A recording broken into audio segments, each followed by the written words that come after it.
आज श्री नेत्र सेवा समिति के द्वारा जो है कुष्ठ आश्रम में जो है राधिका देवी ट्रस्ट के द्वारा जो है भोजन और वस्त्र का वितरण किया जा रहा है। दीन दुखियों की सेवा ईश्वर की सेवा है, मानवता के सेवा है, इससे बड़ी कोई सेवा नहीं है। और राधिका ट्रस्ट द्वारा जो भी कार्य संपादित किया जा रहा है वो सराहनीय है। और मैं इसके चेयरमैन राघवेंद्र सिंह को जो है साधुवाद देता हूँ, धन्यवाद देता हूँ कि ये जो है तन मन धन से इन्होंने जो है मानवता की सेवा कर रहे हैं। सर, इस मौके पे आप आए, आपको क्या अनुभूति हुई?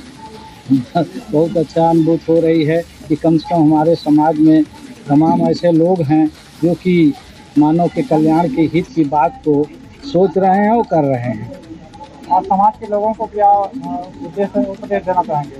समाज के लोगों को यह है कि अपने से जहाँ भी रहें अपने समाज में निम्न तबके के लोगों को उठाने का प्रयास करें और ज़्यादा से ज़्यादा जो है मानव सेवा पर ध्यान दें। आज जो कार्यक्रम रहा उसका उद्देश्य क्या रहा? मानव सेवा है।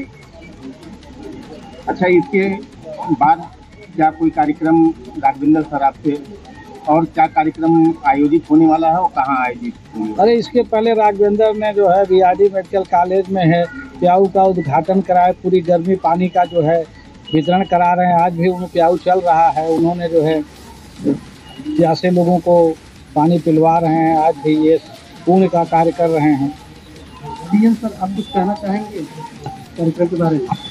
जी, ये एक बहुत ही नेक और परोपकारी काम है और राघवेंद्र जी की श्री नेत्र सेवा समिति के तत्वाधान में ये निरंतर मैं देख रहा हूँ। कम से कम मैं ऐसे 3-4 बार तो मैं खुद भी शामिल हुआ हूँ। निरंतर ये कार्य कर रहे हैं और केवल ये गरीब और दुखियारी या वंचित लोगों के लिए नहीं बल्कि समाज के हर तबके को लेकर के अस्पताल से लेकर के स्वच्छता करे सारी चीज़ में। अभी गर्मी का महीना चला, जैसा सर ने बताया कि प्याऊ का इन्होंने इंतजाम कराया बीआरडी मेडिकल कॉलेज में। 2 महीने तक इनका प्याऊ का कार्यक्रम चला, निरंतर चलते रहता है इनका कार्यक्रम।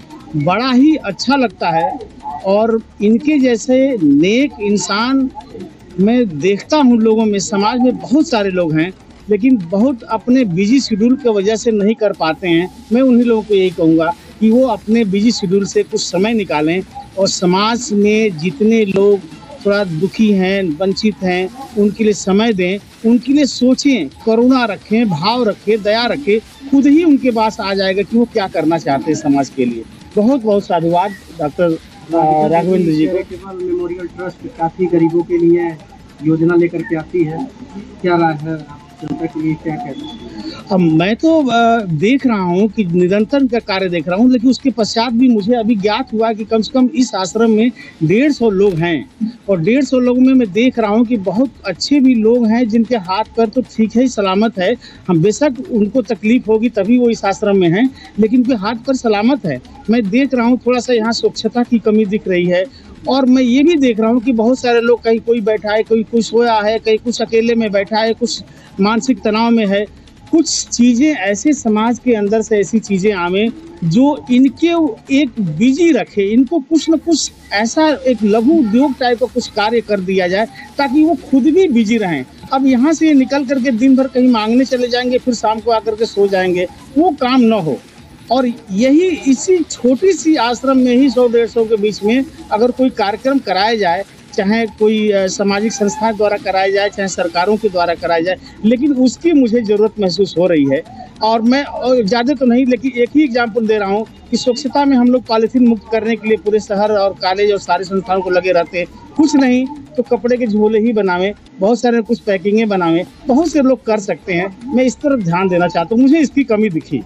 सर, आप कई वर्षों से स्वच्छता अभियान से जुड़े हुए हैं, उसकी शुरुआत आपने बीआरडी मेडिकल कॉलेज से की है। जी। उसके पीछे आपकी क्या भावना रही है और कैसे ये सोच उत्पन्न हुआ आपको कि ये कार्य करना? मैं बहुत 2 लाइन में बताऊंगा, ज़्यादा विस्तृत नहीं बताऊंगा, विस्तृत बताने में काफ़ी समय लगेगा। 2014 की बात है। मैं उससे पहले मैं बीआरडी में देखा था कि हर कोने पे, हर सीढ़ियों पे कीट, दान, थूक, मतलब आप अकेले जब चलते थे सीढ़ियाँ चढ़ते हुए, अचानक आपका दिमाग डिस्टर्ब हो जाता था, आप भूल जाएंगे कि राउंड में किस मरीज को कैसे करना है। इतनी गंदगी देखें, गंदगी आपके ऊपर माइंडसेट पे हावी हो जाती है, बजाय आप देखेंगे उसका क्या इलाज करना है। मैं अंदर ही अंदर कूदता रहा, लेकिन वो 2014 का दिन आया, वो मेरे अंदर वो चीज़ थी, प्रतीकात्मक रूप से उसमें तत्कालीन प्रधानाचार्य जी ने वहाँ झाड़ू उठाया। वो भी 2 अक्टूबर को जब हमारे प्रधानमंत्री जी ने झाड़ू उठाया, उन्हीं की प्रताकत वो प्रधानाचार्य उठाया। और उसके बाद हम लोगों को इतनी ऊर्जा आ गई कि निश्चित रूप से हम लोगों ने तय कर लिया कि अब ये कार्यक्रम रुकने वाला नहीं है। और प्रत्येक संडे को सुबह 5 बजे से लेकर के 8 साढ़े 8 बजे तक कम से कम 50-60 लोगों की टीम है, जिसमें डॉक्टर्स भी हैं, छात्र भी हैं, छात्राएं भी हैं, कर्मचारी भी हैं। पूरी टीम मिल करके एक प्लेटफॉर्म पे एक समान कार्य करते हैं। और आज मैं कह सकता हूं कि आज से 6 साल 5 साल पहले का बीआरडी और आज का बीआरडी आप देखेंगे, डेफिनेटली फर्क पड़ेगा, मैं आपको बता देता हूं। और केवल संडे को नहीं, मैं तो अब देख रहा हूं कि एक दिन और बृहस्पति को भी ये कार्यक्रम शुरू हो गया है।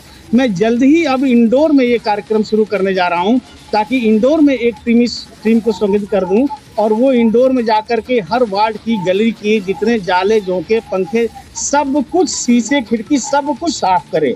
तो उसी तरह का अभियान मैं इंदौर में भी अब चलाने जा रहा हूं और सबका सहयोग मिलेगा, मुझे उम्मीद है।